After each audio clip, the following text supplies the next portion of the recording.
Good afternoon, everybody, and welcome back to Rob's Rig.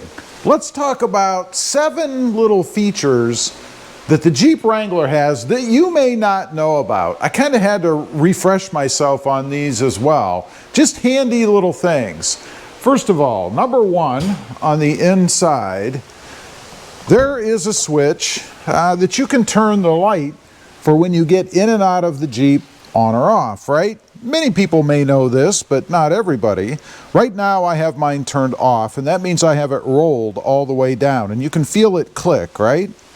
Well, if you roll it up just a notch, it will turn these lights on so that when you open the doors, the lights come on. If you want to leave it off, like I do most of the time, just keep it down like so. That way, if you're working inside or something, you're not burning battery with those light switches on. Number 2, the headrests down in the back. You know, this is one that after I put it back up, I was trying to think, how do you get this thing down? I was pulling on it, pushing it up, nothing worked, right? Well, all you have to do, and it's the same on both sides, is just grab the little switch or the seat lower button or knob lever here, pull up, and the headrest goes down. Now, why is this of benefit? Well, because when you're in the front and you're looking in the rearview mirror, or you just want to turn around and see, much easier with these headrests down than blocking your vision through the rear of the Jeep. Now, let's go around because I usually leave these down. The only problem is when somebody gets in, inevitably, just pull this up again, drops down. Inevitably, they try to get in and this thing is stabbing them in the back of the head, right? So it can be a little annoying that way, I suppose, but if you just flip it back up, it just grabs like so and then it's stationary, right? So just pull it down like so. Makes it pretty darn simple, I think. Number 3, there is the ability to put phone mounts up on the dash. And you can see on mine, I have what's called, I think it's a Ruby grid, if I'm not mistaken, that comes specifically designed to bolt in, and it can go on either side, you just flip it around, but to bolt in or screw in on the threaded holes in the Jeep. Now, let me show you where those holes are on this side, and yeah, we do have some ducks. I don't mind them, I think they're pretty neat. But anyway, you just go ahead and pull up the cover here, and I believe it's actually pushed into those holes itself. It is. You can see these 2 nubs here. They go into these threaded holes, and you can see there are 4 of them. And the reason they're there is so that you can screw in something to maybe secure your phone, or maybe if you have a radio or something and you want to mount the microphone end or whatever, you can do that.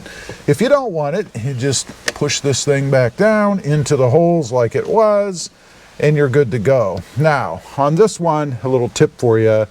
If you're going to trade at some point or whatever, it's nice to take this out maybe for the next Jeep. I always just store this little cover thing in the center console here so that it's, I guess, easy to find and put back on for the next owner, I suppose. Next up, in mine, and I know this isn't standard on all Jeeps, but I have the auxiliary switches here where you can hook up any kind of electrical accessory, I guess, to be able to control it. But you might be wondering, where in the heck is the wiring at?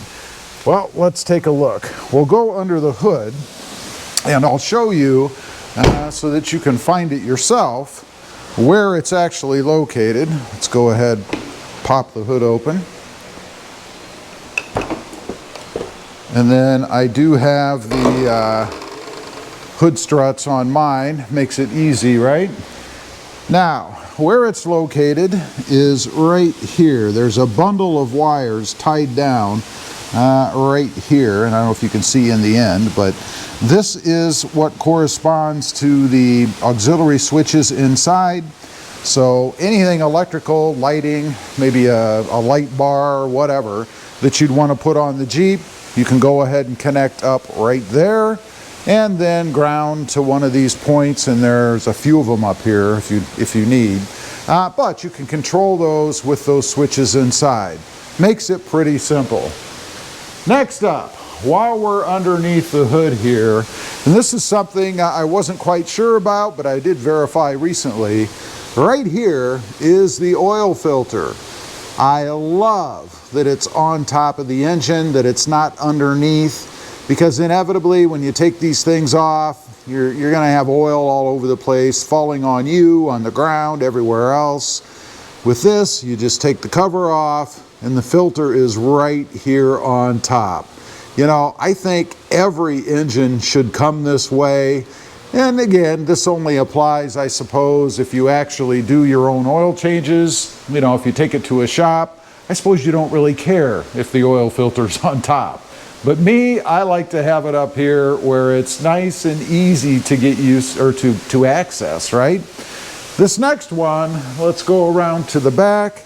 It actually comes with a hardware tray, and you may have noticed this if you pay attention to what's on the Jeep, I suppose, but it is kind of hidden. Let's go ahead and get it open. Underneath the carpet here, you see this area that has this tray, right? And you'll see here it says door hinges. Over here it's got roof and then windshield. And this is a place to kind of pull out, and you can remove it. You see there's a little switch or button or push thing right there. You just push to the left and then this whole tray comes out. You can carry this around with you so that you have a place to keep track of and store all of the hardware that you're going to remove if you want to take, say, the top of the Jeep off, this big part back here, maybe the doors, maybe the windshield itself. And these, of course, are the hardware pieces, I guess, that would fit in there. You'd remove those, store them all in that tray so that you don't lose them. Another thing I really like about the Jeep is they make it easy to remove things, right? You've got the quick disconnect switch here, or disconnect coupler, so that you can easily remove the top. I like that. Right up here, let's see, that would stay attached, so I guess it really wouldn't matter. But it just makes it easy to be able to take the top off if you really want to do that.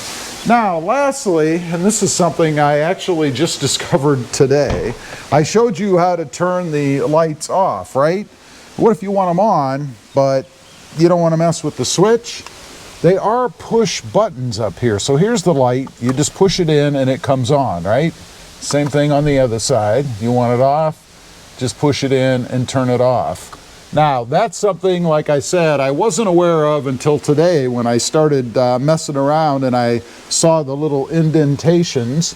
I don't know if the camera picks that up, but the little indentations on the lights themselves, that's so that you can push them and actually turn them on when you're inside the Jeep and you don't have the, I guess, internal lights on otherwise.